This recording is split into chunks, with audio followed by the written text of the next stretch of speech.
Olá, senhoras e senhores! Vamos falar de literatura, a mais bela das artes? Se você está aqui pela primeira vez, seja muito bem-vindo. Se você já nos conhece, muito obrigado por estar aqui novamente.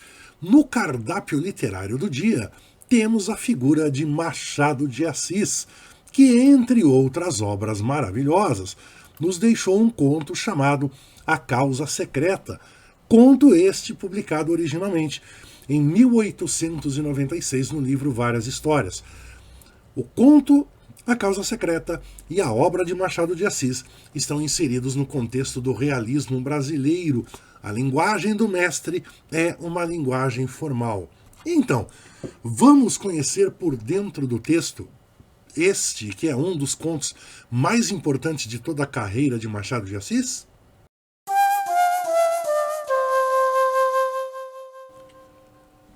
Muito bem. Por dentro do texto, A Causa Secreta de Machado de Assis. Como eu disse agora há pouco, esse conto é um dos mais importantes contos produzidos pelo Machado de Assis. No contexto da obra machadiana, esse conto representa o que há de mais perfeito até hoje escrito no que se relaciona à análise do comportamento humano, a análise psicológica. Se você conhece o Machado de Assis, se você já estudou as características literárias do Machado de Assis, você sabe que a análise comportamental é um dos temas preferidos do Machado, e não só dele, mas da literatura realista como um todo. Bom, nós temos aqui poucos personagens, entretanto, temos muitas observações a serem feitas, ok? O primeiro parágrafo é o início do conto, que começa da seguinte forma: Garcia, em pé, mirava e estalava as unhas. Fortunato, na cadeira de balanço, olhava para o teto. Maria Luísa, perto da janela, concluía um trabalho de agulha. Havia já 5 minutos que nenhum deles dizia nada. Como os 3 personagens aqui presentes estão agora mortos e enterrados, tempo é de contar a história sem rebuço. Bem, logo de cara, repare, os 3 personagens do conto são apresentados para nós. Daqui a pouco a gente vai saber qual é a relação existente entre esses 3 personagens. Repare que eles estão há 5 minutos sem falar nada. E repare também que o Machado de Assis, o narrador desse conto, que é um narrador onisciente de terceira pessoa, está conversando com a gente. Ok? O diálogo com o leitor é outra característica marcante da literatura do Machado de Assis, tá certo? Esse conto, ele começa pelo meio. Nós chamamos essa técnica de in media res. Sabe quando você está assistindo um filme que começa pelo meio? A gente não sabe que está começando pelo meio, né? A gente sabe que tem um flashback, ou seja, volta a história lá atrás e vai contando, até chegar ao momento em que a cena inicial está sendo vivida, vamos colocar assim, tá? Mas vamos para o segundo parágrafo. Garcia tinha se formado em medicina no ano anterior, 1861. No de 1860, estando ainda na escola, encontrou-se com Fortunato pela primeira vez à porta da Santa Casa. Escola aí, pessoal, é a escola de medicina. Então, ambos estudavam medicina, eles não eram amigos, eles eram colegas. Eu falo muito para os meus alunos isso, existe uma diferença entre amigo e colega. O colega é aquele cara com quem você não tem assim muita intimidade. Depois o Garcia e o Fortunato vão acabar sendo amigos, tudo bem? Mas, veja bem, o Garcia, ele ficava invocado, vamos colocar assim, em relação ao comportamento do Fortunato. O Fortunato tinha umas manias meio estranhas. E isso deixava o Garcia perplexo. Nessa cena aqui, o Garcia e o Fortunato estão no teatro, estão assistindo a uma peça, ok? Acontece que o Garcia está sentado um pouquinho para trás de onde está posicionado o Fortunato. E o narrador nos diz o seguinte: a peça, que estava sendo exibida, né? A peça era um dramalhão cozido a facadas, ouriçado de imprecações e remorsos, mas Fortunato ouvia com singular interesse. Nos lances dolorosos, a atenção dele redobrava a tal ponto que o estudante, no caso Garcia, suspeitou haver na peça reminiscências pessoais do vizinho de poltrona, né? No fim do drama, no fim da peça, veio uma farsa. Pausa. A farsa é um tipo de peça teatral mais alegre, entendeu? Mas Fortunato saiu. Garcia saiu atrás dele. Fortunato ia devagar, cabisbaixo, parando às vezes para dar uma bengalada em algum cão que dormia. O cão ficava ganindo e ele ia andando. Bem, pessoal, então observem que o Garcia ele está observando o comportamento do Fortunato. Ele está tentando entender qual é a causa secreta deste comportamento. Ok? Aí o nome do conto. Qual é a causa secreta? Qual é o motivo escondido que faz com que o Fortunato seja assim? O Fortunato, ele gostava de cenas violentas, entendeu? Com facadas, com imprecações, quer dizer, um camarada lá xingando o outro e tal. E a hora que na peça começou uma cena mais light, o nosso amigo Fortunato levantou e foi embora. E no meio da rua, o Fortunato ficava batendo nos animais que estavam dormindo na calçada. E o Garcia invocado, caramba, por que será que ele é assim? Bem, o fato é, meus amigos, que o tempo vai passar, né? E aí nós vamos ter um incidente, uma história paralela. Tem um rapaz chamado Gouveia que ele é agredido por um grupo de capoeiristas, tá certo? Essa situação vai acontecer praticamente na frente da casa onde o Garcia morava, certo? E aí fica aquele burburinho na rua e o Garcia ele vai olhar, né? Vai lá embaixo para ver o que está acontecendo e ele vê o Fortunato. O Fortunato prestando os primeiros socorros a esse rapaz que foi agredido. E mais uma vez, o Garcia fica impressionado com o comportamento do Fortunato. Tá? É um comportamento assim bastante atencioso, né? Ele fica ali cuidando, né? Observando todas as reações do Gouveia. Bem, o fato é que o Gouveia ele se recupera e depois que ele se recupera, ele resolve ir à casa do Fortunato para agradecê-lo. Imaginem a seguinte situação, né? Você está lá quase morrendo, alguém ajuda a salvar a sua vida. Nada mais justo do que você agradecer a essa pessoa, ok? E é o que o Gouveia vai fazer. Assim também como deve ser muito interessante, muito legal, quando você ajuda a salvar alguém e você recebe um agradecimento por isso. Mas, olha aí o que o narrador nos conta. Esse é o Gouveia falando, já recuperado, né? Falando para o Garcia. Vou agradecer-lhe a esmola que me fez. Então esse rapaz, o Gouveia, correu a Catumbi, é um bairro do Rio de Janeiro, daí a 6 dias. Fortunato recebeu-o constrangido. Ouviu impaciente as palavras de agradecimento. Deu-lhe uma resposta enfastiada, assim como diz, é assim mesmo, entendeu? Não deu muita bola, né? Não colocou muita ênfase na resposta, sabe como? Gouveia, defronte dele, sentado e calado, sem achar mais nada que dizer. E aí, o Gouveia levanta para ir embora e o Fortunato manda a seguinte frase: cuidado com os capoeiras, disse-lhe o dono da casa rindo-se. Resumindo, o Fortunato ainda tirou um sarro do Gouveia. Assim como quem diz, cuidado aí para não apanhar de novo. Nós, leitores, agora também começamos a ficar invocados. Afinal de contas, por que o Fortunato é assim? Qual é a do Fortunato? Qual é a causa secreta desse comportamento? Bem, senhoras e senhores, vocês que estão estudando este conto junto conosco, precisam saber de uma coisa. O tempo vai passando, Fortunato e Garcia vão se aproximar, vão fazer amizade, ok? Os anos passam. E um dia Fortunato convidou o Garcia a ir visitá-lo ali perto em Catumbi.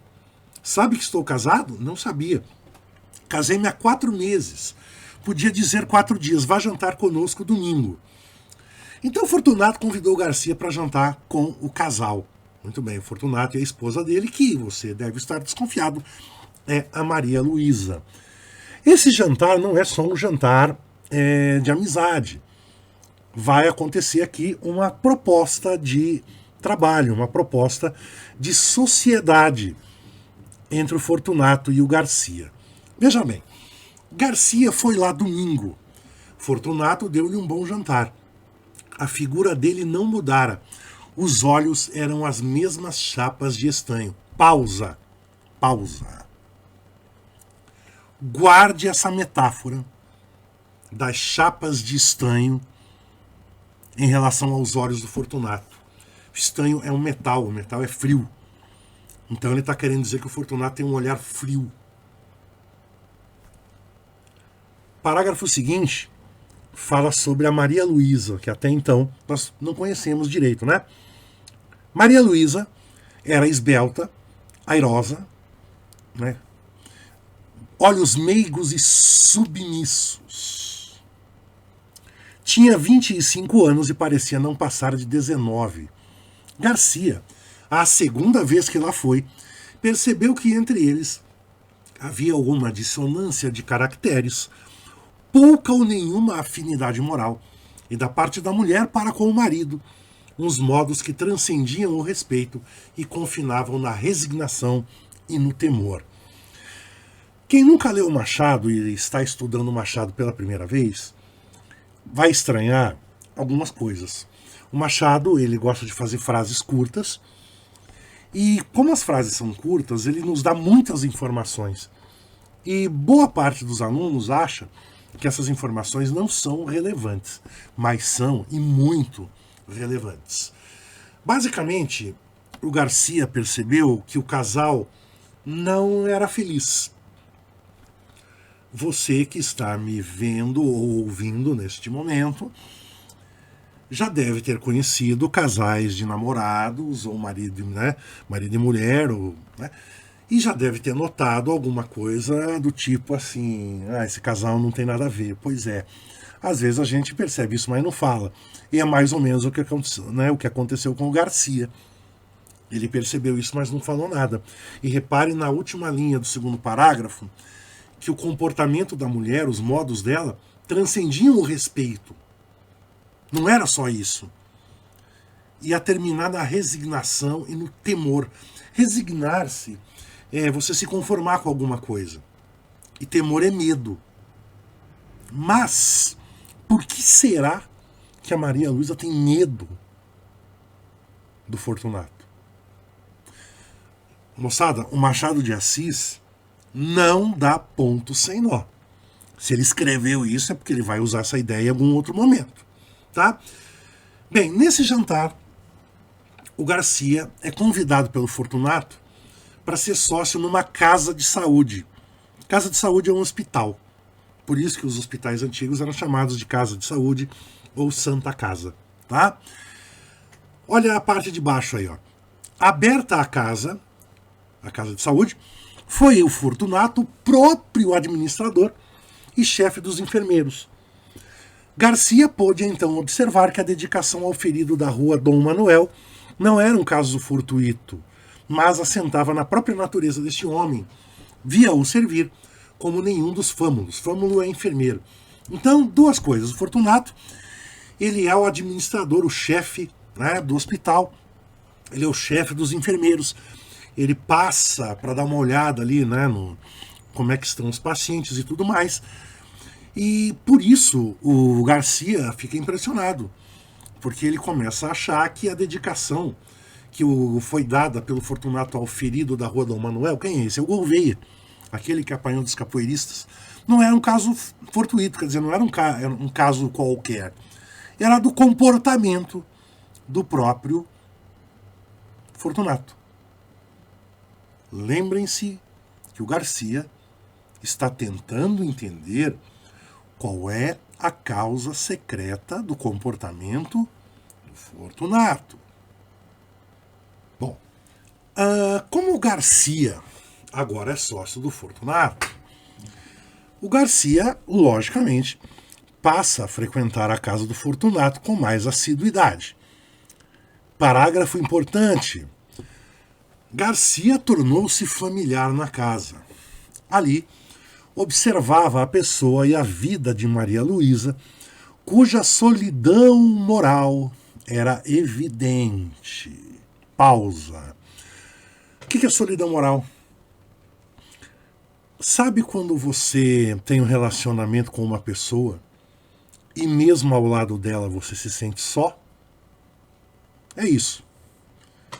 Lembra que o Garcia já havia percebido que entre o Fortunato e a Maria Luísa, o casal não combinava, o casal não estava ornando, entendeu?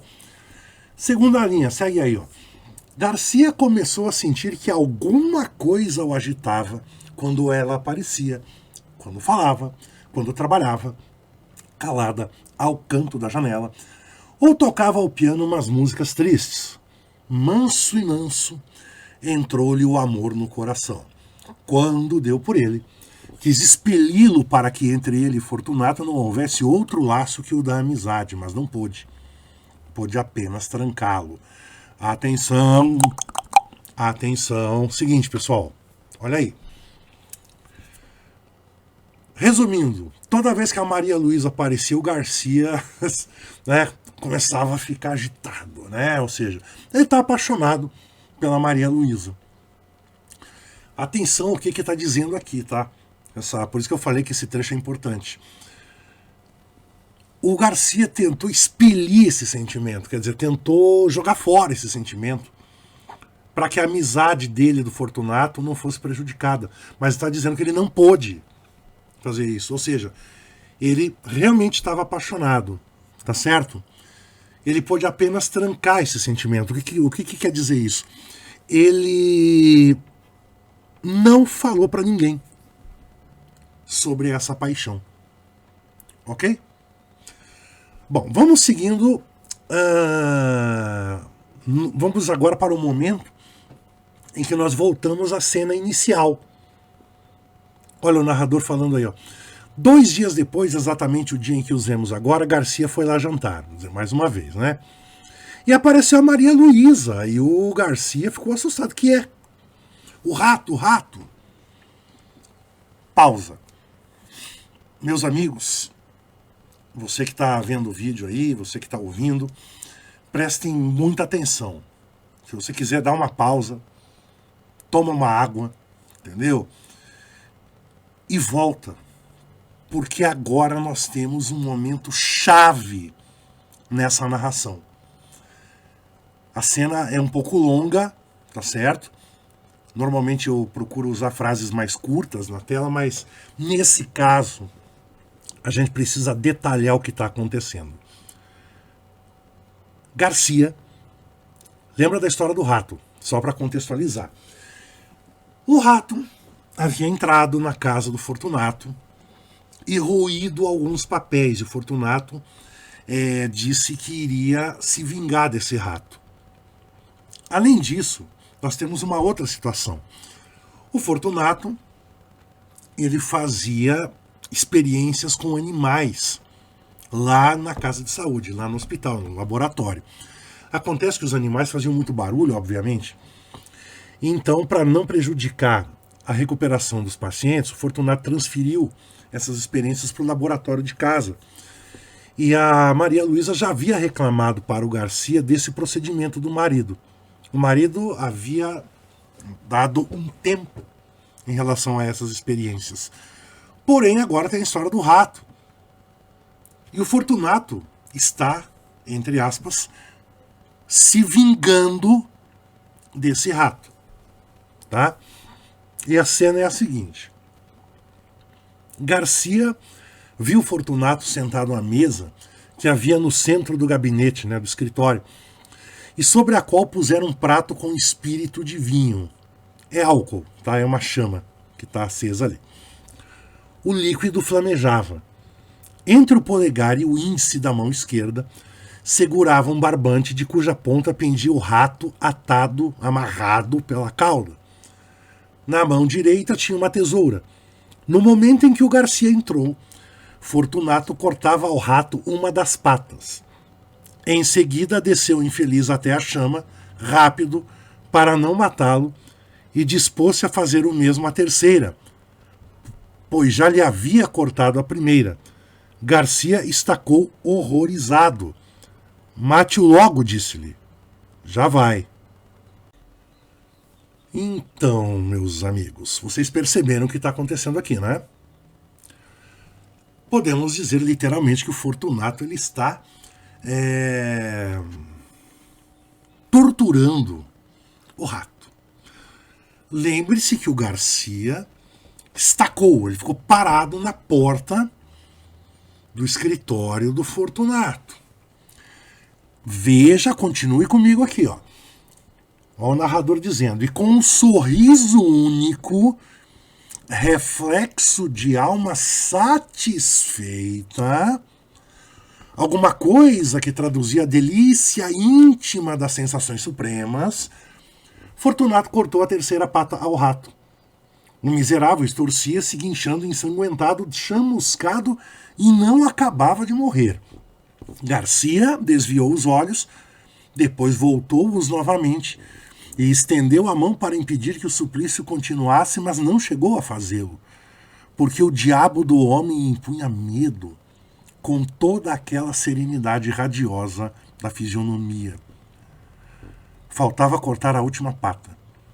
Fortunato cortou-a muito devagar, acompanhando a tesoura com os olhos. A pata caiu e ele ficou olhando para o rato meio cadáver. Ao descê-lo pela quarta vez até a chama, deu ainda mais rapidez ao gesto, para salvar, se pudesse, alguns farrapos de vida. Meus amiguinhos, veja bem, veja bem, veja bem. Aqui no nosso segundo parágrafo, na terceira linha, está dizendo que o comportamento do Fortunato dava medo. Lembra que a esposa, a Maria Luísa, aparentemente tinha medo do marido? Pois é, né? Mais um pedacinho. Garcia, de frente ao escritório, de frente dessa cena toda, conseguia dominar a repugnância do espetáculo para fixar a cara do homem. Nem raiva, nem ódio. Tão somente um vasto prazer, quieto e profundo, como daria a outro a audição de uma bela sonata ou a vista de uma estátua divina, alguma coisa parecida com a pura sensação estética. Ou seja, o Fortunato está gostando de fazer aquilo com o rato. O Fortunato ele está sentindo prazer, um vasto prazer, como diz o narrador, e, fechando, castiga sem raiva, pensou Garcia, pela necessidade de achar uma sensação de prazer que só a dor alheia lhe pode dar. É o segredo deste homem. Bingo! Bingo! Qual é o nome do conto? A Causa Secreta. O Garcia descobriu qual é a causa secreta, qual é o motivo escondido que faz com que o Fortunato tenha comportamentos estranhos. O prazer que é causado nele pela dor alheia. O nome disso é sadismo. A pessoa sádica é a pessoa que sente prazer vendo o sofrimento alheio. Isso, então, vai explicar por que, lá na cena inicial do conto, os três personagens estão sem falar nada, um olhando para a cara do outro. Qual é o clima que vai existir depois de uma situação dessa? Não é verdade? O tempo passa. Maria Luísa fica doente. Maria Luísa morre. Ok? Estamos agora na cena do velório. O Fortunato, ele vai dizer para o Garcia mais ou menos assim: ô Garcia, você praticamente não dormiu aí, cara. Você ficou o tempo todo acordado, vai descansar um pouquinho, que eu fico lá na sala tomando conta do cadáver da Maria Luísa. De fato, o Fortunato vai descansar, mas o Fortunato, ele descansa por 20 minutos. Logo depois ele acorda. E aí nós temos essa cena aqui. Garcia tinha se chegado ao cadáver. Depois, como se a morte espiritualizasse tudo, inclinou-se e beijou-a na testa, beijou o corpo da Maria Luísa, tá? Foi nesse momento que Fortunato chegou à porta, estacou para o assombrado. Não podia ser o beijo da amizade. Podia ser o epílogo final de um livro adúltero. Não tinha ciúmes, o Fortunato, note-se.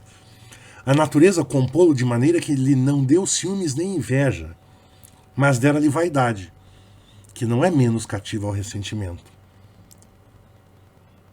O Fortunato continua sondando o Garcia, tá? Garcia inclinou-se ainda para beijar outra vez o cadáver, mas então não pôde mais.